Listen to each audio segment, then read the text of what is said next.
I'm Alicia, and at 35, I finally crossed the finish line, a master's degree earned after 5 relentless years of late-night lectures, a full-time job, and raising 2 kids.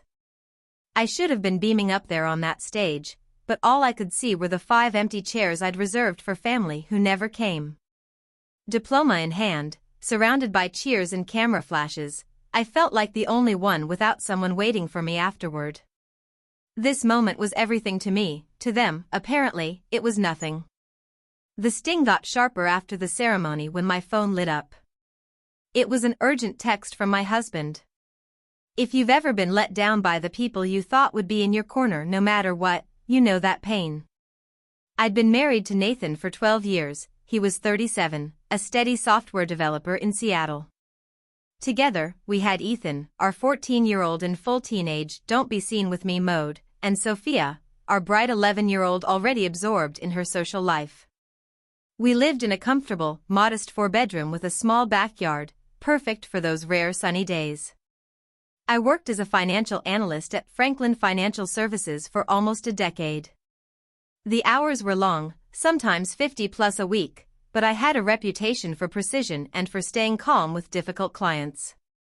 Still, promotions kept going to less experienced men. Every review ended the same: you need more credentials.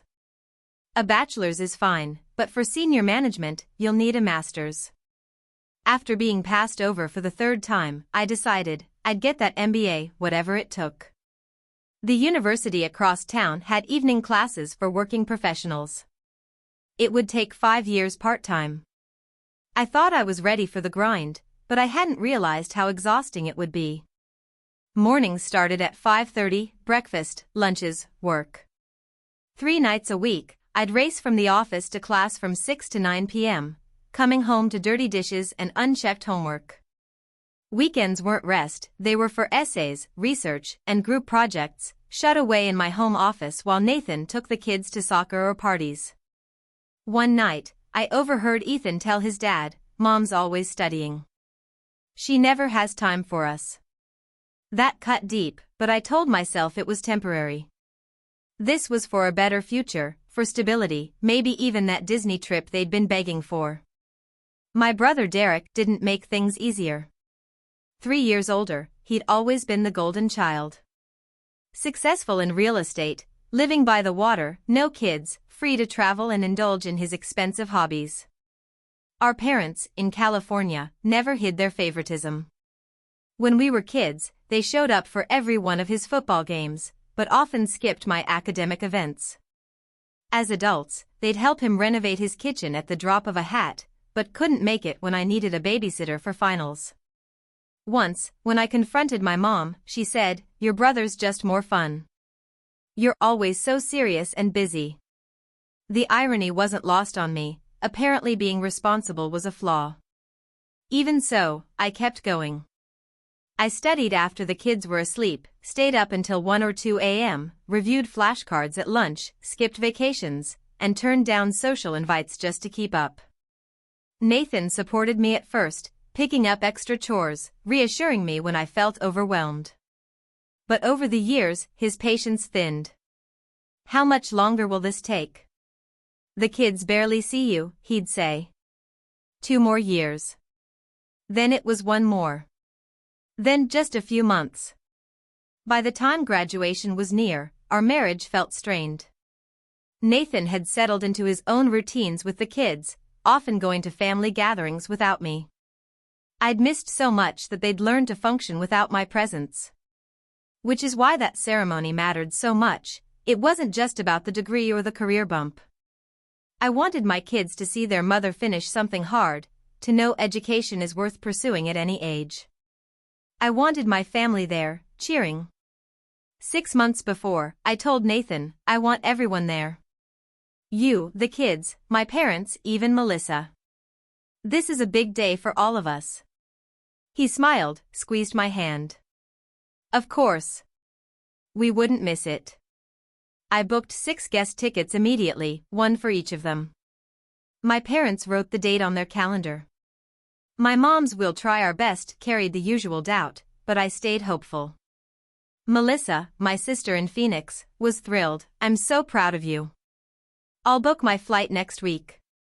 I found a beautiful Italian restaurant for dinner afterward, put down a $300 deposit, and even booked my parents a Marriott room with travel points. 2 months out, I splurged on a navy lace sheath dress, booked hair, makeup, nails.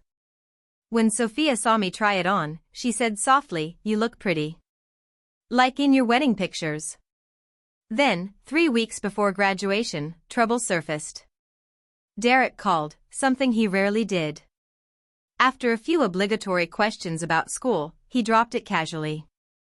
"I'm throwing a big barbecue on May 15th, got a new outdoor kitchen, pool's ready. You guys should come."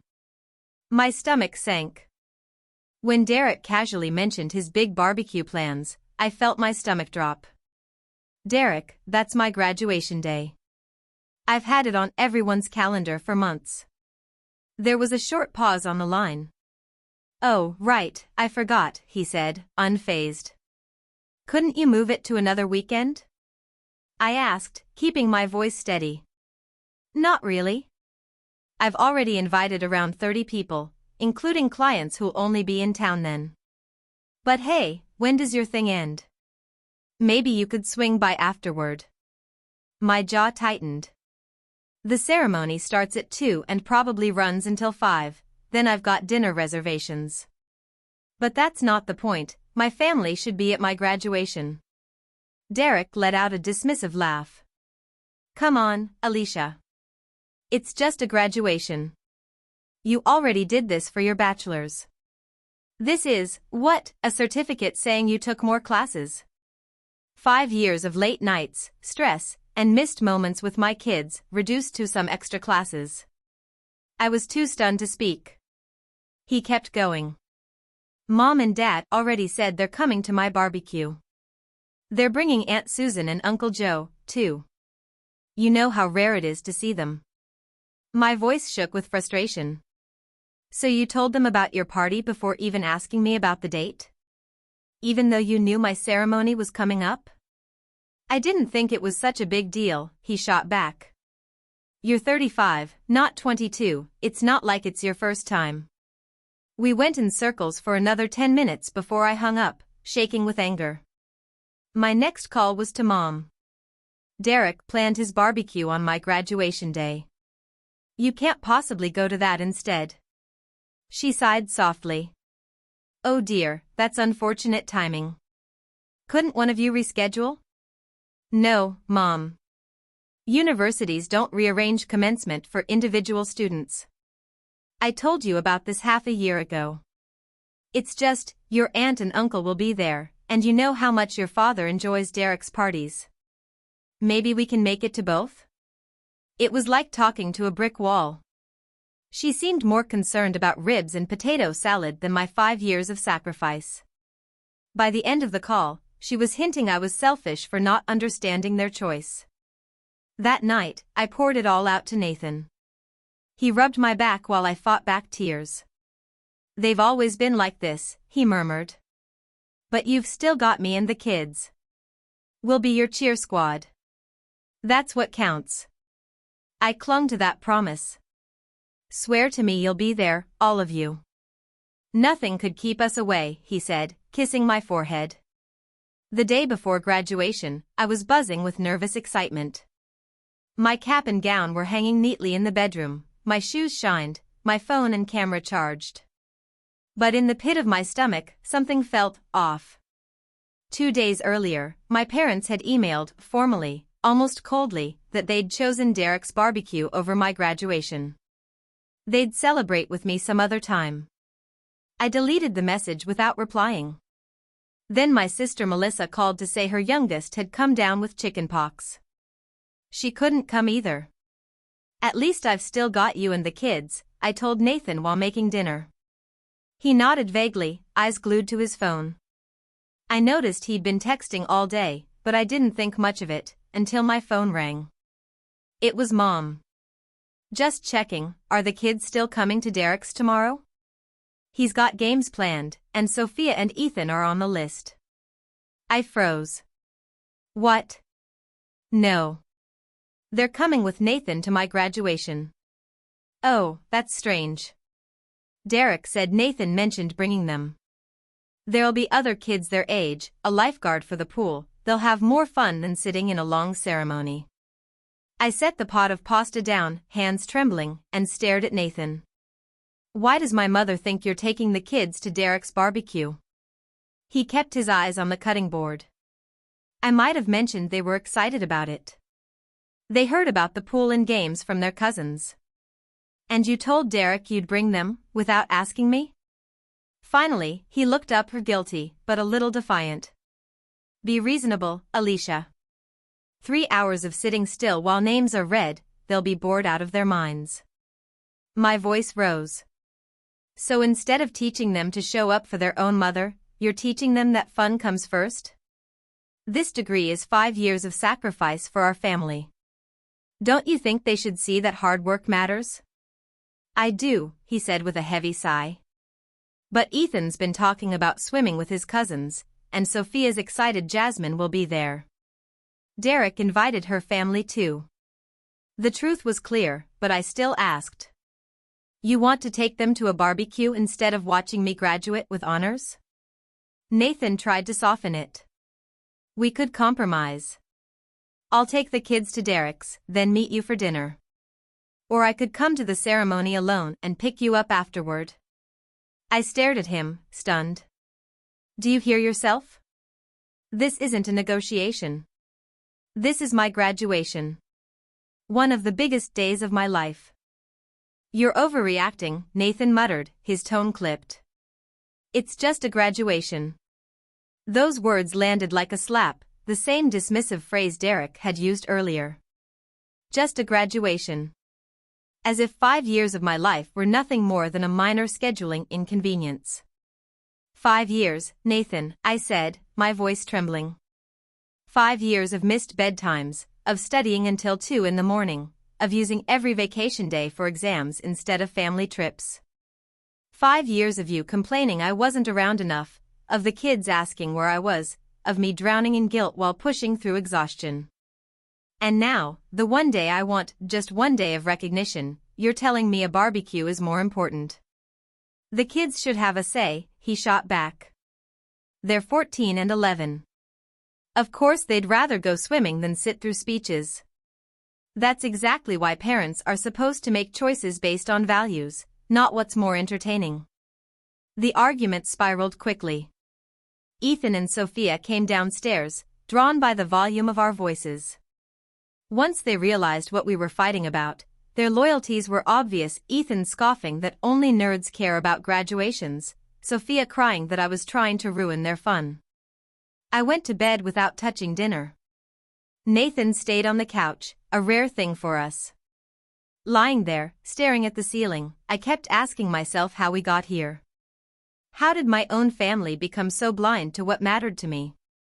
The bitter truth was I'd done all this for them, to give us a better life, to set an example, and they couldn't even give me an afternoon in return. Sleep didn't come until near dawn. My cap and gown hung in the corner like a silent witness, the shadow of an empty celebration. When I woke, for a split second I forgot. The excitement of graduation morning flickered, until reality shoved it away. Nathan's side of the bed was cold. In the kitchen, there was no smell of breakfast, no cartoons blaring. Just a note, scrawled hastily. Took the kids to Derek's early to help set up. We'll try to make it back for your ceremony. Congrats, Nathan. It hit harder than I expected. Not even a goodbye, just an afterthought. I crumpled it and tossed it in the trash, hands shaking as I made coffee. I forced myself through my schedule, hair at 10, makeup at 11. The stylist noticed I was quiet but didn't pry. The makeup artist tried to hide the puffiness around my eyes, painting on a version of me that didn't match how I felt. Back home, I dressed carefully, straightened my cap, zipped the gown. Took a selfie in the mirror, forcing a smile, and posted it with a caption about perseverance. Friends and coworkers flooded the comments with congratulations. My family? Silent. I texted Nathan, heading to the ceremony. Are you still coming? After a pause, his reply came. Ethan fell by the pool. He's fine, just shaken. Might be late. Save seats if you can. Seats weren't savable, he knew that. It was just another excuse. The drive to campus felt like a blur. Around me, classmates hugged relatives, posed for pictures, held flowers. I kept my head down and found my place in line. My phone buzzed, encouraging words from my work friend Linda, and from Professor Jenkins. Sweet, but it only highlighted the silence from my own family. We filed into the auditorium. I scanned the crowd anyway, hoping to catch sight of Nathan and the kids slipping in. Nothing. The speeches began, about perseverance, balance, sacrifice. Every word felt aimed directly at me. When my name was called, Alicia Marie Williams, Master of Business Administration with honors, I walked tall. I shook the dean's hand, moved the tassel. The applause was polite, indistinguishable from any other. No cheers. No whistles. No familiar voices. By the end, I wasn't even angry. I felt resolved. Detached. Outside, families reunited, laughed, posed for photos. I stood on the edges, scrolling my phone. That's when I saw it, Derek's barbecue photos.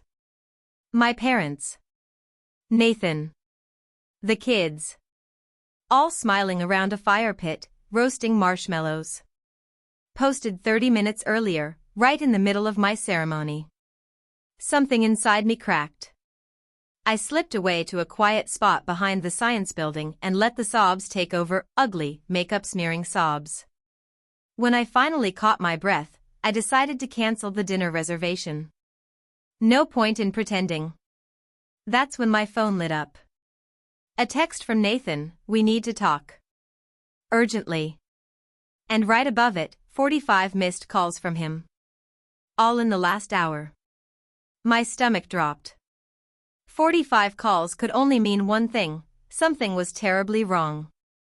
The moment I saw 45 missed calls from Nathan, my stomach dropped. Had something happened to my parents? My phone had been on silent during the ceremony, and afterward, in the haze of disappointment, I'd only glanced at texts, not calls. With shaky hands, I dialed him back. He picked up on the first ring. "Alicia, thank God." His voice was tight with panic. "I've been trying to reach you for over an hour. What's going on?" I was already quickening my pace toward the parking garage. "Is everyone okay?" "It's Ethan," Nathan blurted. He was showing off on that new waterslide Derek put in, fell, and landed badly. "We're at Memorial Hospital. Doctor thinks his arm's broken." "I'm on my way." I broke into a run, heels clacking against the pavement. "Is he in pain? How bad is it?" "They gave him something, but he's shaken. Keeps asking for you." That last part hit me in two places at once, my heart aching to get to my son, and another, quieter corner of me wondering why it was only now that my presence seemed indispensable. The drive was a blur. My gown was crumpled in the passenger seat, cap tossed in the back. My diploma case still unopened on the dash. 15 minutes to the hospital felt like an hour. Inside the ER, I was directed to Bay 7. Pulling back the curtain, I froze. Ethan lay there, arm in a temporary splint, face blotchy but calm. Around him stood Nathan, Sophia, my parents, Derek, and a doctor. All eyes turned toward me, expressions ranging from relief to guilt, and something that looked suspiciously like pity. "Mom," Ethan said, his voice small. "You came." I went straight to his side. "Of course I did, sweetheart. How's the pain?" Dr. Ramirez introduced himself and explained the X-ray. "Simple fracture of the radius. 6 weeks in a cast, painful, but he'll heal fully." Relief flooded me. Manageable. Not life-threatening. "He barely cried," my mother added, smiling at Ethan. I gave her a thin smile, but my mind was elsewhere, the fact that they were all here for him, when none of them could be there for me hours earlier, cut deep. Derek stepped forward. "Glad you made it, sis. He's been asking for you all day." Something inside me snapped. "Glad I made it," I repeated quietly, unlike earlier, when I was graduating, alone. The room went still. Nathan's eyes warned me not to do this here. But 5 years of swallowed hurt and exhaustion spilled over. I spent one of the biggest days of my life without a single one of you. No husband.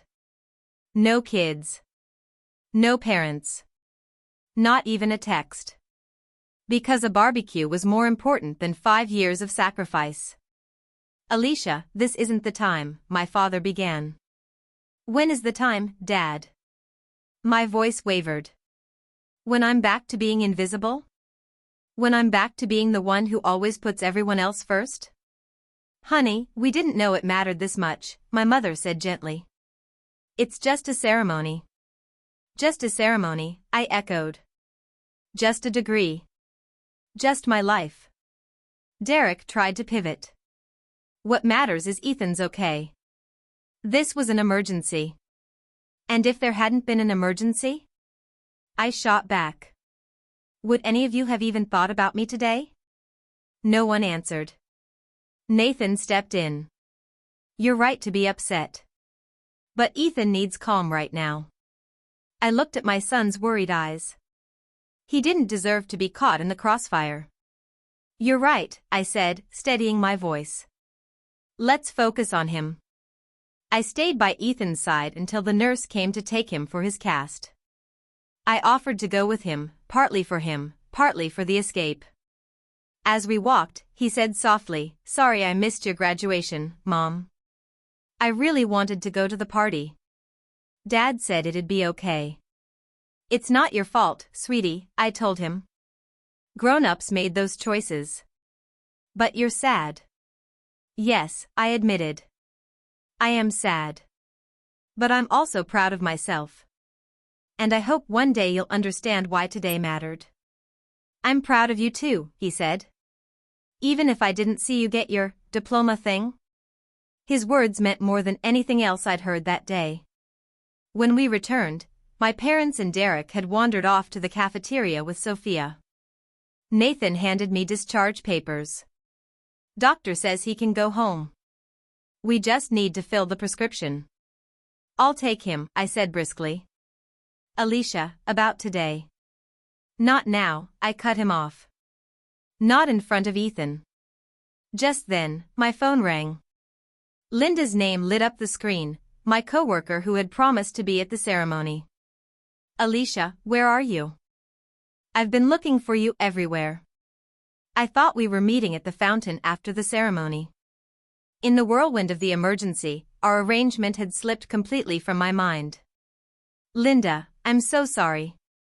I'm at Memorial Hospital. Ethan had an accident." "Oh my God, how bad?" Her voice was full of immediate, genuine worry. "A broken arm.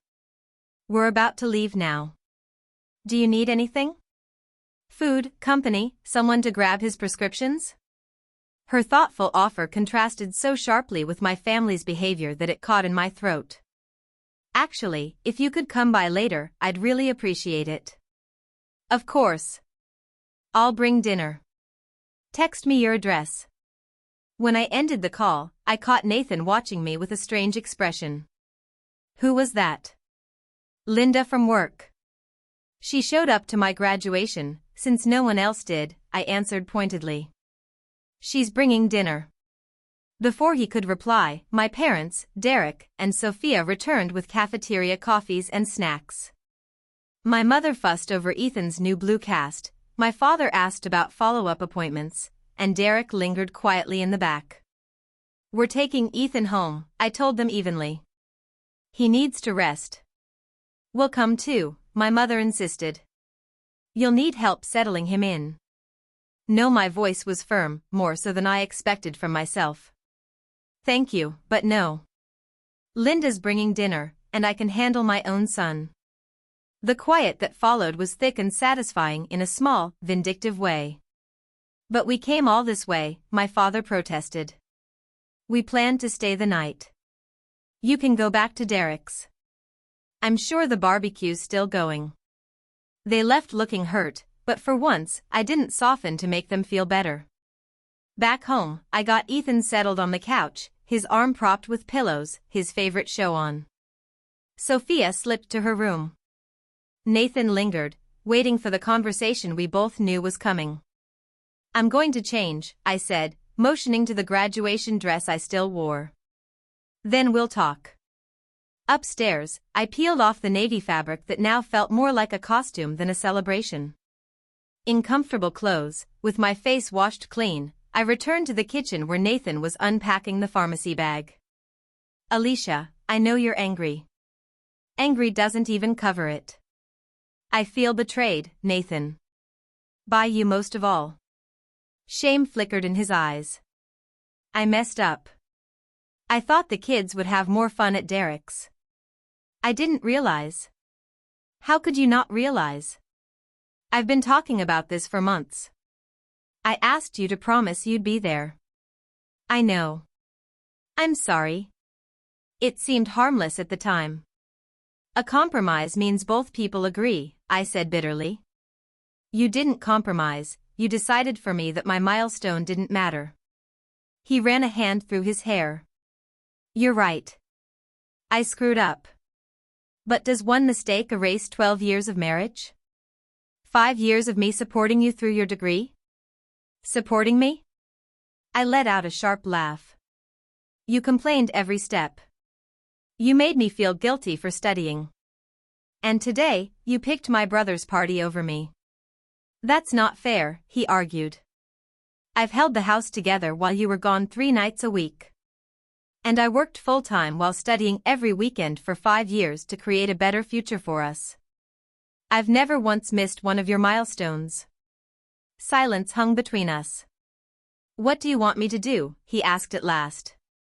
I don't know. I need time to figure out if I can trust you to value me at all. You want a separation? Panic edged his voice. No. I'm taking a week at the hotel I booked for my parents. I need space.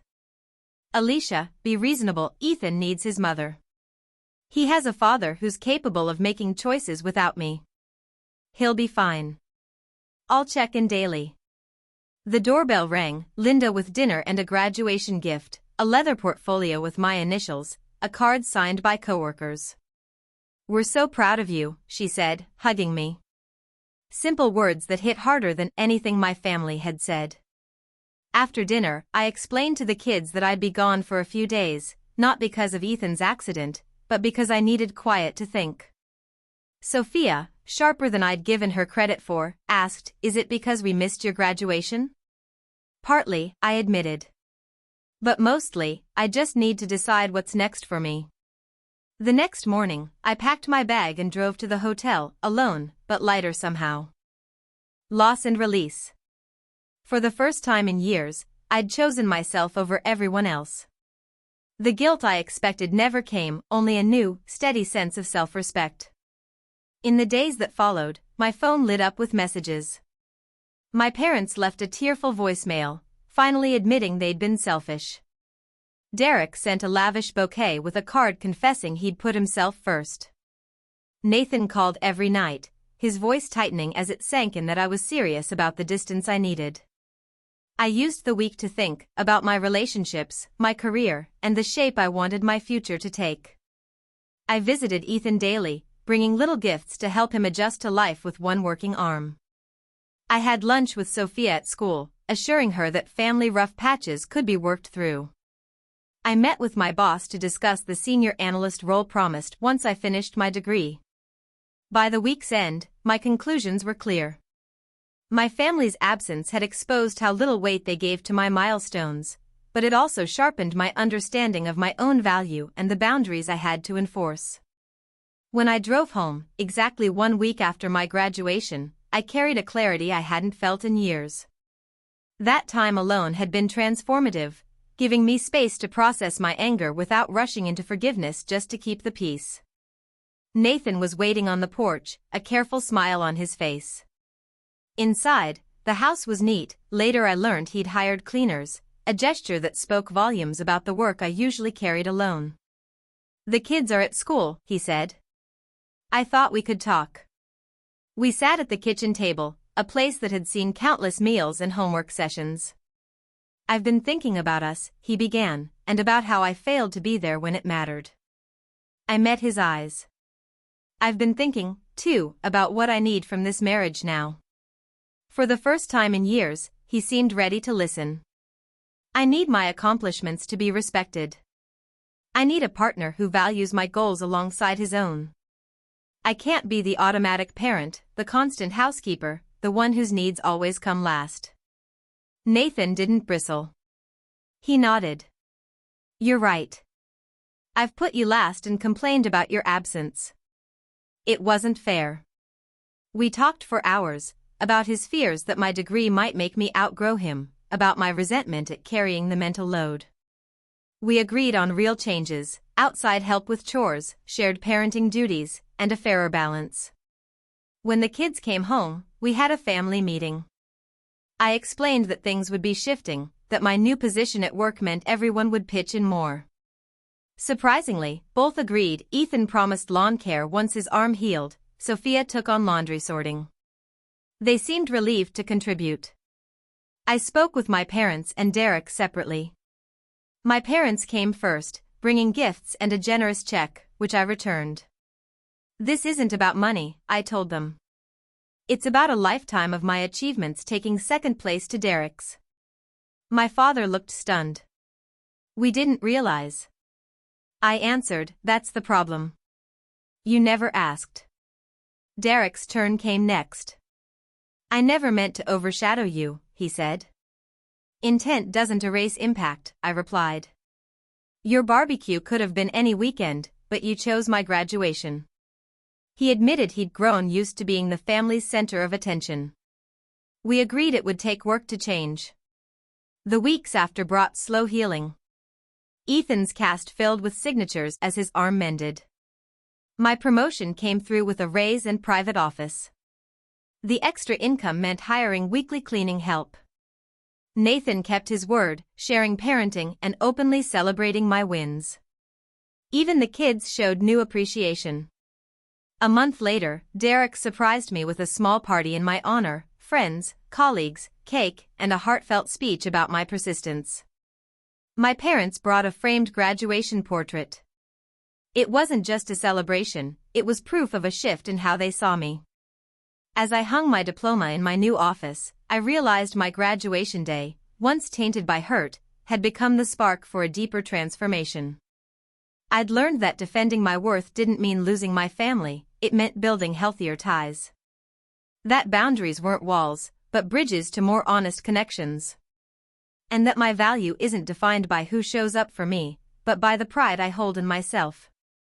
Sometimes, the deepest disappointments are what force the greatest growth.